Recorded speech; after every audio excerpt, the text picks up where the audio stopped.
Ah, it says that we are live, but maybe we are not live. I'm getting some mixed signals here. Um, Let me see this again. Okay.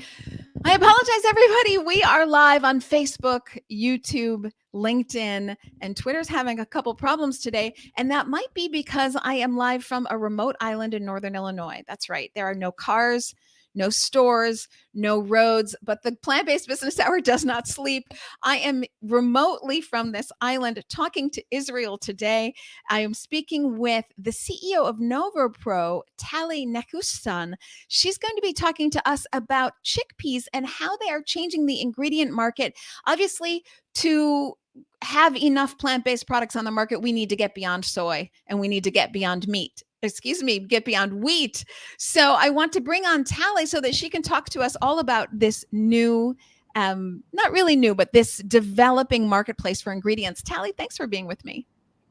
Thank you so much for doing that from your vacation. That's amazing. I need the address later on.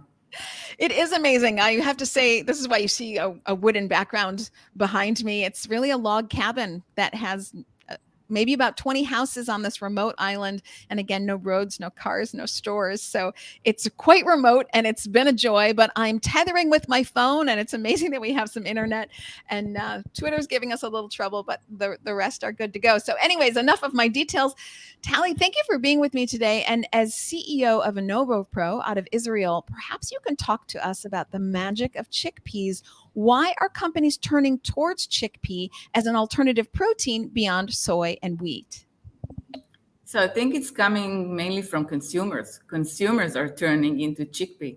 So all the CPGs realize that consumers are considering for quite some time now chickpea as a superfood. And they would like to see it more in their menus when they go to restaurants. They would like to see it more in the supermarkets when they do their groceries. And I think it's a legume that is appreciated by consumers for more than 3,000 years as a very healthy and nutritious dish, both in, territories like India, where it's like the main course, 3 times a day maybe, and also in the Mediterranean, where I come from, where we love and appreciate hummus. So I think that chickpea is, as a legume, gaining more and more traction. And in Innovopro, what we're doing, we're developed a unique technology for the extraction of 70% chickpea protein. And this white powder that we produce from the chickpeas is actually helping food companies to develop new kind of food products. Would you imagine that you can eat an ice cream made out of chickpea, or a yogurt, or a mayonnaise? So from using Innovopro's CP Pro 70, or chickpea protein, in a large variety of products, you can enjoy innovation, you can enjoy new kinds of products that you didn't think before, and also, get a healthy ingredient inside that. Mm-hmm. I love that you talk about this. So much to unpack there. First of all, when I think of chickpeas, I do think of Israel. Is that the main country where they're grown? Well, chickpeas grown in so many countries. I wish Israel had grown more chickpeas, but Israel is a small country, and chickpea growing are mainly in large territories. India is the biggest grower of chickpeas, and in Asia, in the Middle East, in south of Europe, in Canada, Australia. US is the 5th country, by the way, to grow chickpea. So Israel is far behind on growing chickpea, but I think the first in eating chickpea. So this is the ratio. Well, I'm so grateful for you teaching me that, because I really did obviously need to know my chickpeas better. I really did think of Israel as a number one exporter or grower of chickpeas. And now, of course, that you mentioned the logic, it would make no sense given its size that it is. But I do think of great Mediterranean food, hummus and falafel, and then, of course, Indian food, so much chickpea in Indian food. But for this reason, I feel that chickpea is such a friendly legume because people already know about it. They've eaten falafel, they've had hummus, they've had probably chickpea masala or something to this degree, but they might not know all the nutritional properties of chickpea. And I wonder if you could run through for us, both for people and for soil, some of the benefits of, not monocropping, so getting away from soy and wheat, and what particularly chickpea offers that maybe other legumes don't. So for farmers, so the soil area, chickpea as a legume brings back nitrogen to the earth. So farmers tend to have rotational crops, the one that, take the nitrogens out like wheat, and then they need a rotational year to bring back the nitrogen to the soil. So chickpea is doing that. So this is why farmers love chickpea. And consumers, we already mentioned that there is a growing affection to this legume. And I think that CPGs are now chasing the new trends that now consumers are like establishing. And they want their food to be healthy, and they want their food to be clean label. Mm-hmm. And I think this is the uniqueness that chickpea protein is offering. It's a very strong emulsifier that combines oil and water together. So by using chickpea protein in a product, you can take out of the recipe unwanted ingredients like carrageenan, like E numbers, like modified starches, and many more. So instead of having a pudding with 20 ingredients in it, when you eat a soy or even a pea protein yogurt, for example, if you want a plant-based yogurt, in order to mask the taste of those products, you sometimes need to add a lot of things. And since chickpea protein has a neutral taste, and since it is a strong emulsifier, you only need 6 to 8 ingredients only. So you get a healthy and short recipe. And I think this is what consumers would like to see. They would like to know that chickpea is grown next to their area, of course, for localism, and that the chickpea protein is produced also in their territory. But I think that for health reasons, they want the recipe to be a clean label one. So this is like a trend now that even Whole Foods declared chickpea as one of their 10 food trends of the futures, because consumers are considering as a healthy and nutritious superfood. Mm-hmm. Yeah, it's amazing what you say that chickpea has no taste. So I've actually, no taste that you need to cover up. Chickpea protein. Chickpea do have protein. taste. Yes, but chickpea protein. Yes, as an ingredient that you would have to mask. So pea as an ingredient has a lot of negative tastes that manufacturers are constantly trying to mask. And I've actually had chickpea pudding, and I never would have thought that chickpeas would have been a base for a pudding, but it was actually extremely good. It was a chocolate orange pudding based on chickpeas. So I love the versatility, I guess is what I'm saying, of the ingredient. And of course, I love that it's not a monocropped ingredient and that it's such a nutritious and healthy ingredient. And I think of the actual chickpea, but I also think of the aquafaba that comes with and around the chickpea. That can be, if you're buying a can of chickpeas, folks, that would be that liquid in the can. And I'm wondering if you work with that ingredient at all. I think that for, let's say, consumers as home use, it's fun when they buy a chickpea can to use, even for sustainability, to use the liquid there and to use the aquafaba for meringue or for any, dish that requires that. But for Innovopro, we do not tend to boil chickpeas. So aquafaba comes only if you boil chickpea. If we would have boiled the chickpea and used the aquafaba, we needed to throw away the chickpeas Ah, after they're boiled. So yes. our process is sustainable, and we aim to get to zero waste production in the future. This is our path to sustainability.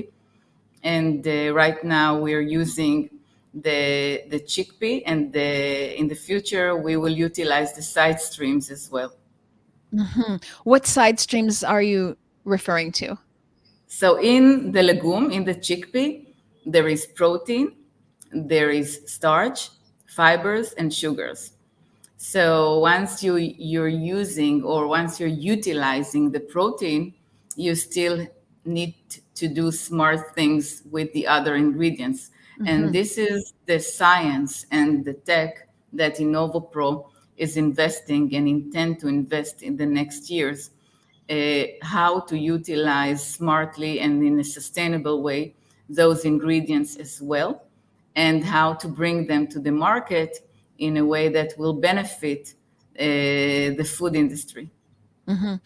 Yeah, so you see with a versatile product like this, how much innovation can happen. You don't need to taste mask, as we discussed, and you've got side stream products. What kind of innovation? We talked about pudding, but what kind of innovation are you seeing if the demand is coming from the consumers for a cleaner label?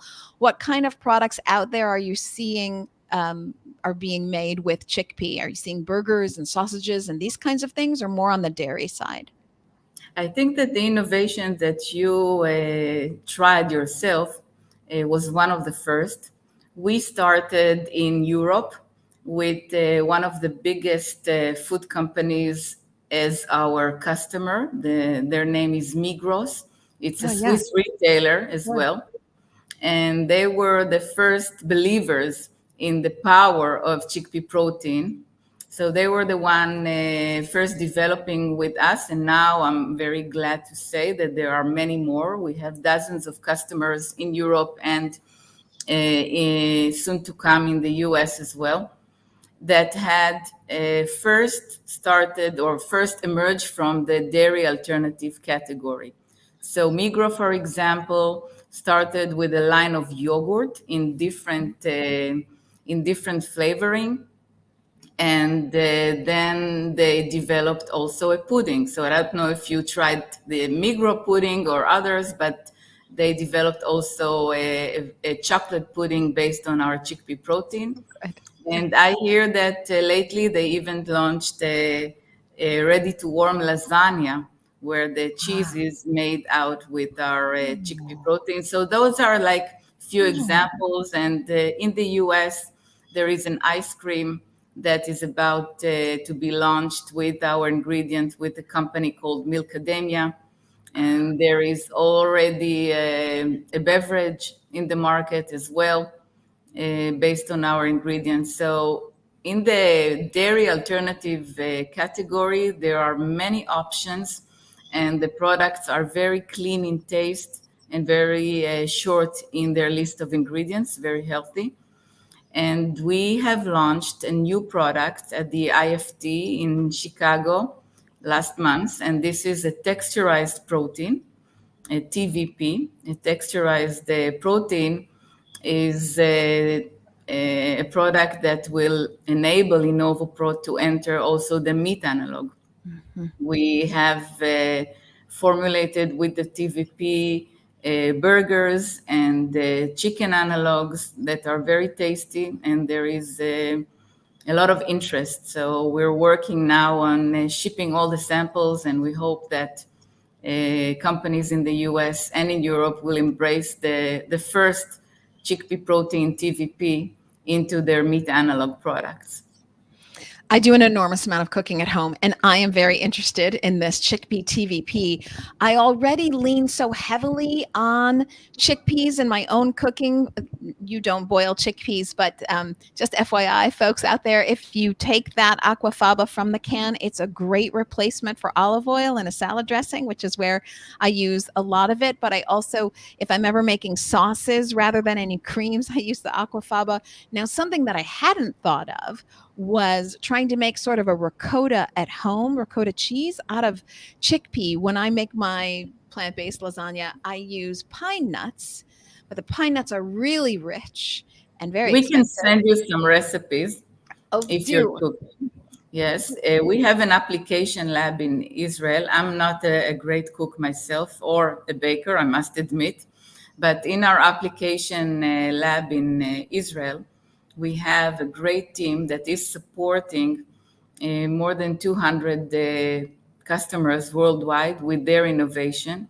That's great. So I just tried an amazing apple meringue last week and a cheesecake made with our chickpea protein. So I will get you the recipes, Elizabeth. Yes, get me all of those because I can see chickpea leaning towards the sweet as well as, obviously just take spices and seasonings to go towards the savory. So I'm very interested in that TVP as it comes out. Obviously, you're a B2B player, so you're not going for the retail consumer like me. You're going for the large ingredient companies and manufacturing companies that would make this on mass scale. But I can see where a chickpea TVP and chickpea products that's 70% concentrate for dairy replacements. Very attractive. I'd love to see a chickpea cheese, which is why I immediately think of that ricotta and how I can make a chickpea ricotta for my lasagna. Let me say that Milkademia, who's also been on this podcast. So if anybody wants to listen to the CEO of Milkademia, you can just go to Plant-Based Business Hour on iTunes and find that older interview. Milkademia nuts are very expensive. And as we shift the conversation a little bit towards inflation, we see that according to the Bureau of Labor Statistics, which is kind of odd that they're the ones that do this data, but meat is up 14.3%. Chicken is, this is off the top of my head, so it's up something like 26%. Eggs equally as high. Vegetables, legumes, fruit, all up around the 7 or 8% as the world experiences pretty significant inflation. So one of the things that is notable about chickpea is we were doing this research at VegTech Invest. About a pound of, maybe I should say per 100 grams, we were doing it. It's about 47 cents per 100 grams of beef, and it's about 9 to 12 cents per 100 grams of legumes, and specifically chickpeas, I think around 11 cents. So you see that input differential being, 1/4 at least of the meat input. So I think as the inflation continues and the world hits perhaps a recession, I think you're going to see more people shift to wanting plant-based foods because those inputs are less expensive. And in time, that price differential between a plant-based burger or dairy product made with Innovopro chickpea concentrate is going to be, in time, I think, cheaper than the meat or dairy alternative. What do you think there? I think that this is the goal, and I think we will reach there sooner than we expected. Oh, I'd love to know a time frame on that. What are you thinking? Well, I cannot predict now, but I think that what the economic that I saw, the research that I saw, were speaking about more than 5 to 10 years from now to get the equilibrium, and I think it will be sooner. I think it will be sooner. Yes, 100%. And just one more shout out before we switch conversations to Migros. I was just in Switzerland and they do incredible things. And so I always think that's a good sign. If Migros is investing, or let's say working with, I really don't know your relationship, but let's say working with Innovopro. No. We're Both, both. both. They're both. Wonderful for you. They are so on the cutting edge of innovation and leading the plant-based space, at least in Europe. I know they've been doing great stuff with Bueller and Givaudan on the cultivated meat side, and really kind of forward thinking in all aspects. So great to hear that you're working with them. You touched a little bit on sustainability, and I'd love to hear your perspective. In the beginning of the interview, we talked about monocropping and how we're trying to move away from soy and wheat as monocropping. Just one or two crops can really deteriorate the soil. This leads to more carbon emission, but also makes the soil less nutritious. Maybe you can talk to me about the Innovopro sustainability plans and how that works with your business strategy. So I think good for us and for the food and agtech industries that they emerged from this sustainability vision, meaning it's like inherent in who we are and how we started our journey. A lot of companies today, need to rethink sustainability, but they were established on a non-sustainable vision, so they need like to do a lot of changes and adopt and so on. So I think that young tech companies, food and ag tech companies are starting the right way. It's not that we have everything sorted out. Sustainability is a very big thing, is how you deal with your stakeholders all together. It's not only how you deal with your supply chain or your impact or your direct and indirect impact. It's how you deal with your employees and your suppliers. So sustainability is a very big thing, and we try to learn every day how to tackle or how to overcome a different challenge in that. And this is very interesting. And I think it's also a learning process. There is no, nobody has come and said, this is the right way to implement sustainability in a company. There is no book that can guide you on that. And I think that today companies are like joining forces and discussing that. And I love the discussion because everybody is saying we're not that smart and we want to do better. So let's help each other to do that. So this is what's the most fascinating thing about sustainability to me. We start from sustainability as a vision, but we will continue to do it in a more, I think, professional way by starting measurements, by deciding what to measure, and then by deciding to set goals at the parameters that we decide to measure. And the parameters are different from company to company. For example, there are companies that needs to put more emphasis on the gender equality, for example.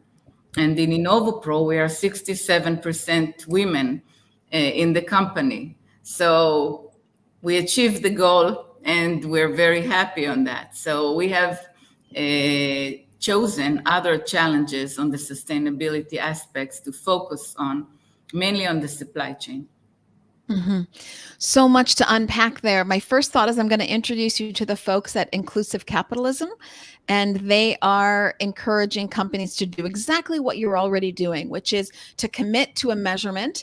So, it's hard to look at your entire supply chain, which according to the Security and Exchange Commission, the SEC in the United States would be looking at scopes 1, 2, and 3. So that 3 is your impact on the planet through the supply chain.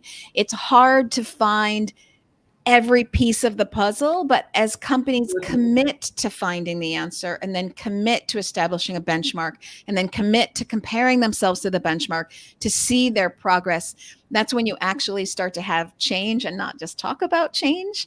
So many companies in the past have talked about change by 2030 or 2050, but no real roadmap to get there. So the fact that you're putting together a roadmap, I think, helps you long-term viability, but also helps you keep your prices down. I think those who aren't sustainable and don't realize the own waste streams and negative impact that they have on the environment, that then they have to pay extra for as a risk or as a tax, if you will, as a fine.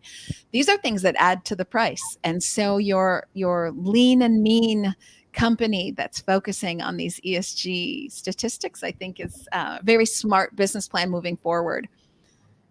Absolutely, and I think that sustainability started as a buzzword, but today more and more companies understand that this is the road to success and the road to sustainable success, meaning not just 1 year or 2 year success, but a sustainable success.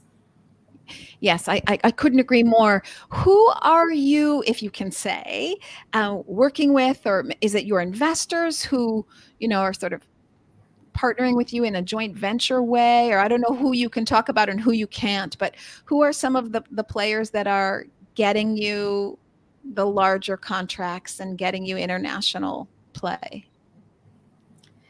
I'm not sure I heard the question right. Can you repeat that?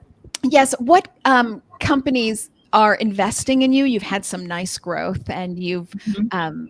you know, got some more products in your product line, and that takes investment. And you're now working internationally, and that takes investment. What are some of the companies, if you can share, that have invested in you? And how are they helping with your growth? Are they just purely the money, or are they also helping you on strategy and innovation? So we're very fortunate to have great shareholders. I already mentioned Migro, who is Mm-hmm. also a customer, and we have Rabobank, which is one of I think one of the biggest banks specializing in ag and food. They're based in the Netherlands, but they have branches all over the world.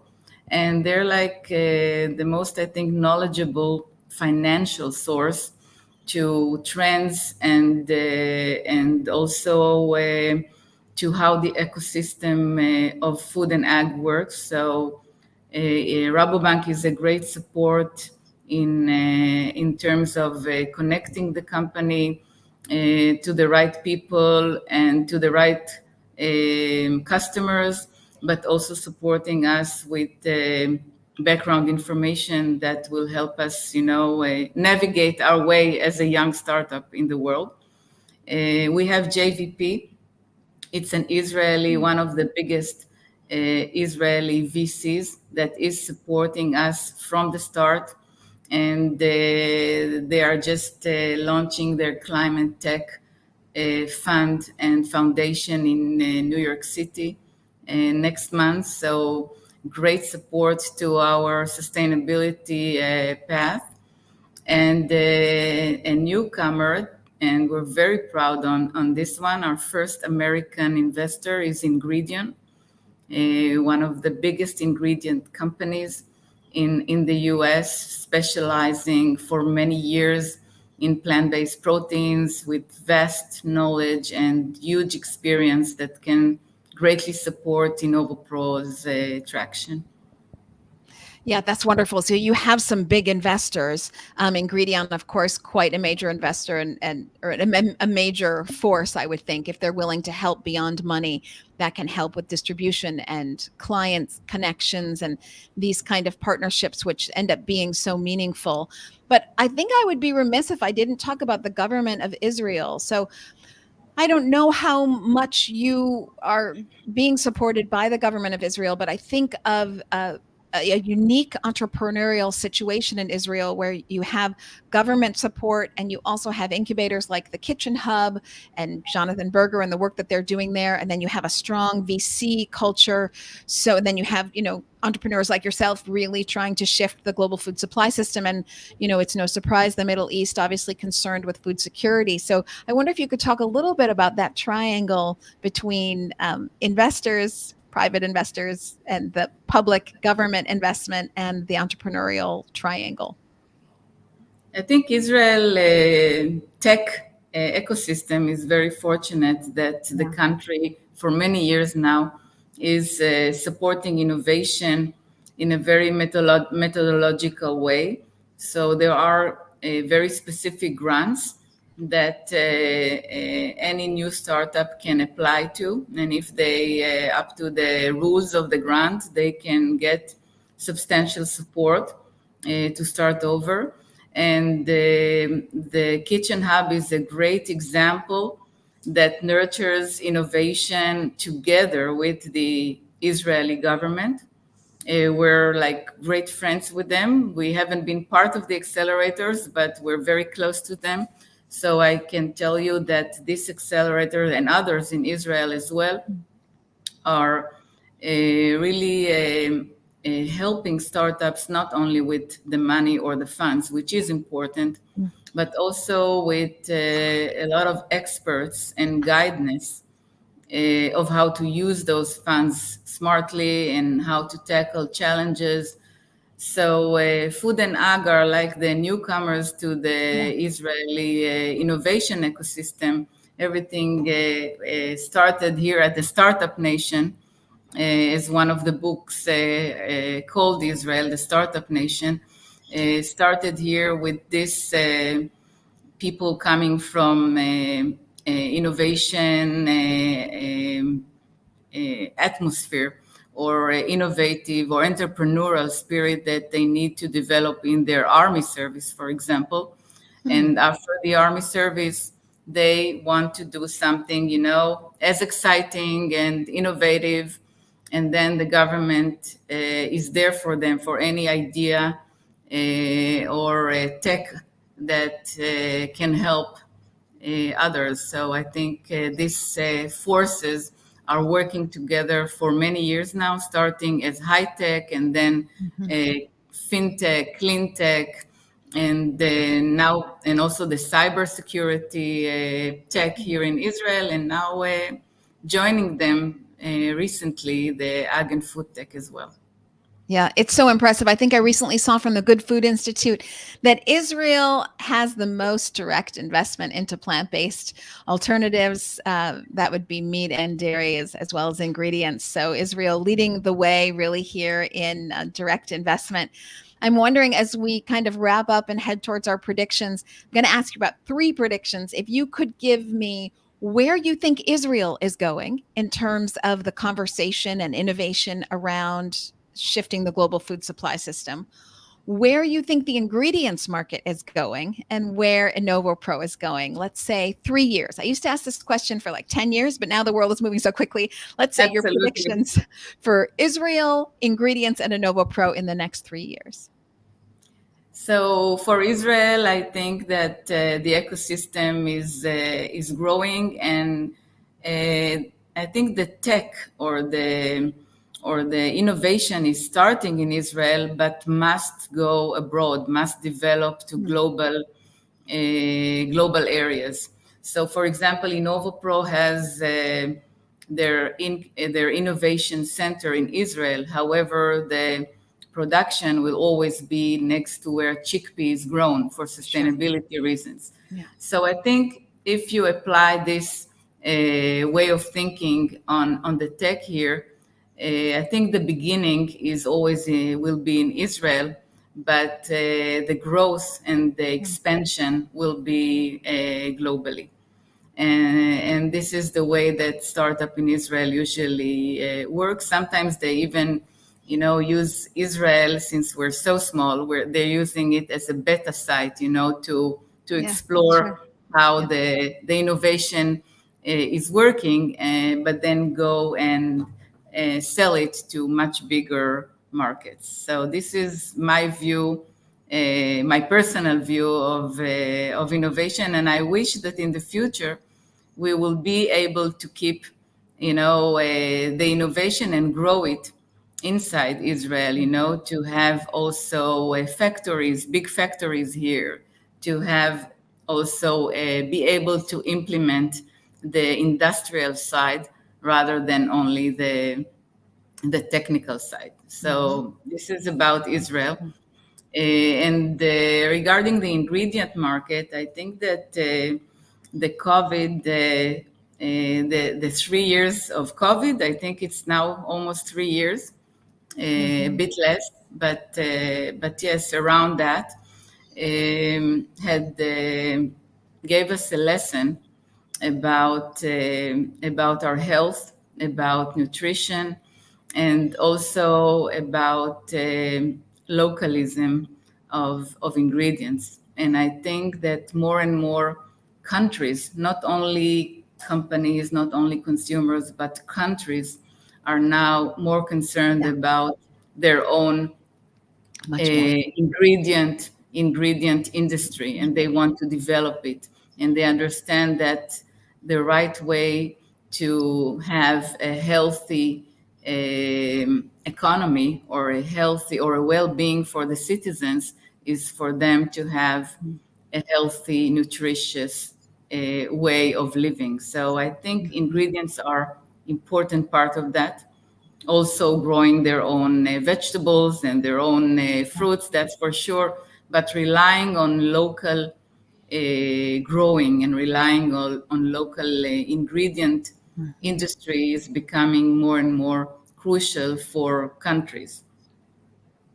Yes, I would agree with that. Before you tell me about Ingredion's next 3 years, I'll just say that you're seeing COVID, but also the war in Ukraine really shining a spotlight on food insecurity tied to political stability. So countries are, COVID supply chains were disrupted, and then the war has disrupted food supply chains. And so countries are wanting to, as you say, uh, grow and procure locally so that they can be self-reliant and not so reliant on political relationships which come and go, as we see with the US and perhaps China and obviously Russia and the Ukraine, and how one political relationship that can fall apart can impact the entire world. So as the world becomes more and more calamitous and more political relations become unstable, you see the need for having one's own food supply system internally within a country. Okay, so tell me about Innovopro. What do the next 3 years look like for you? And would you ever do products that are beyond chickpea?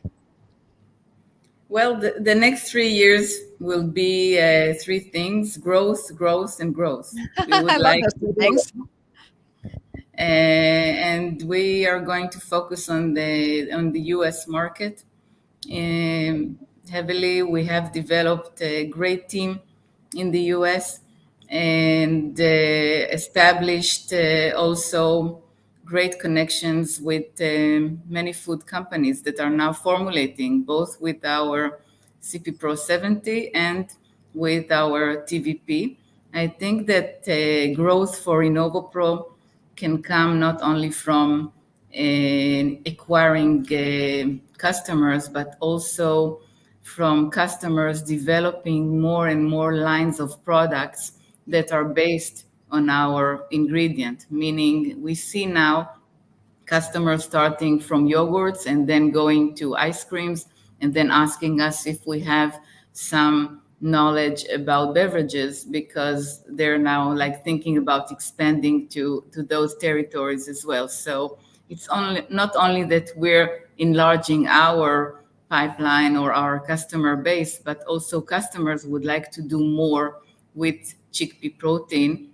And I think for that, we will be offering in the future a platform of Ah, chickpea ingredients, meaning we believe in chickpeas, and we have passion for what we do, and we love chickpeas. So what we will do in the future, we will develop more and more products that will be based on our ingredients, but not only. So we will offer, okay. like the bakery business now, we're offering them a mixture that mimics the functionality of an egg white. So we will make the life of bakeries that want to formulate vegan products without the egg easier, because we will offer them like the mixture, and they don't need to do the blending themselves. So this is the idea, to offer customers ways to make their work be more sustainable, but also easier than it was. Hmm. Yeah, I think moving into blends and one-stop shopping for many different applications is very smart. And I'll be sure to keep that in the back of my mind as I work with a lot of different companies through my consulting, and happy to make introductions as they come about. Thank you. I know how late it is there in Israel. So, again, thank you for doing this interview when it's way past your bedtime. And I'm also on a remote island. So, the fact that this could even take place today is sort of amazing. And we had a little disruption there. My neighbor's dog popped through the screen door. It's madhouse on a remote island. So thank you everyone for your patience. As we wrap, I would like to ask you what I ask everyone towards the end of every interview. What do you wish you knew 10 years ago that you know now? Wow, that's a tough one. I think if I could talk to myself, to my younger self, Yes. I would tell her to less worry, things to tend to work out for the best. Wow. So I think this is what I would tell my younger me. Yeah, it's funny that you say that because you're sort of lending yourself to my next question which is when you're having a bad day, what is the phrase that you tell yourself to get yourself back in the groove? Is that what you say? Things always work out? I think so. Yes, I think so. And tomorrow is a new day, right? And Yes. I didn't say that. Scarlett O'Hara said that, but Yes, yes. But it's a clean slate. Tomorrow is another day. It's a complete slate to try again. So you tend to stay generally upbeat, I can tell. Okay, what are we always going to find in your fridge?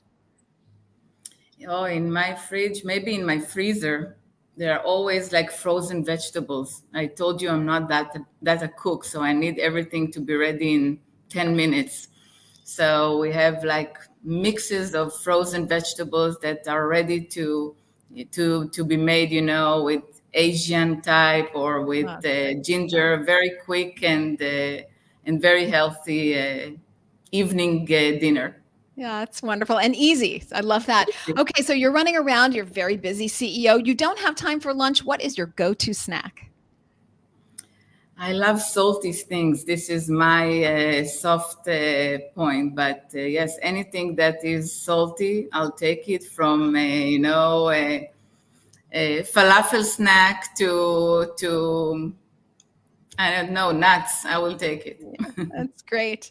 Yes, I love salt too. One of my very favorite snacks is to make air popped popcorn with extra virgin olive oil and lots of salt. Yeah, that's how I roll. In fact, sometimes to even not have the oil, just since we're talking about recipes on this show a little bit more than usual, I also take Bragg's amino acid.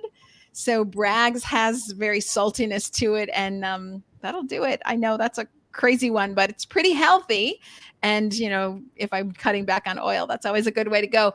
As we wrap up, I want to thank you, Taly, for being here very late in the evening for you. Thank you for bringing primarily a new ingredient, not new to us as consumers, but new in a way of making it easy to use for mass production as we look for healthier labels, shorter labels, healthier products for healthier us in the end, for a global food supply system that does not include animals so that it can be efficient and less resource intensive, and just a kinder, better food supply system that is more prolific, actually, making food available for the masses by not using our resources on animals, but actually growing legumes and peas and nuts and seeds and vegetables and fruits, and using those directly to just feed people, not feed animals. So thank you for all you do. Thank you for being with Thank me you so here much. late.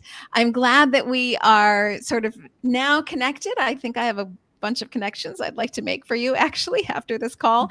And I want to thank everyone for being here, and Taly included. Thank you so much. Enjoy your rest of the vacation. Thank you. I appreciate it. I want to thank everybody who's been watching online. We had a really active conversation. I tried to bring in all the comments that I could. Roller Girl out of Las Vegas, Maria Kennerly. I don't know where you're from. Tom Vincel, Garland Farms, Brad Sewell. He's still on Aquafaba, says that it's great to finish soups like bisque to replace the cream. It's still on Aquafaba. So I've had some recipe folks in the interview today. Everybody, I will see you again on Facebook, LinkedIn, Twitter, and YouTube next Tuesday. Taly, thanks for all you do. Taly, don't move. Stay put. Everybody else, I will see you next week. Bye, everybody.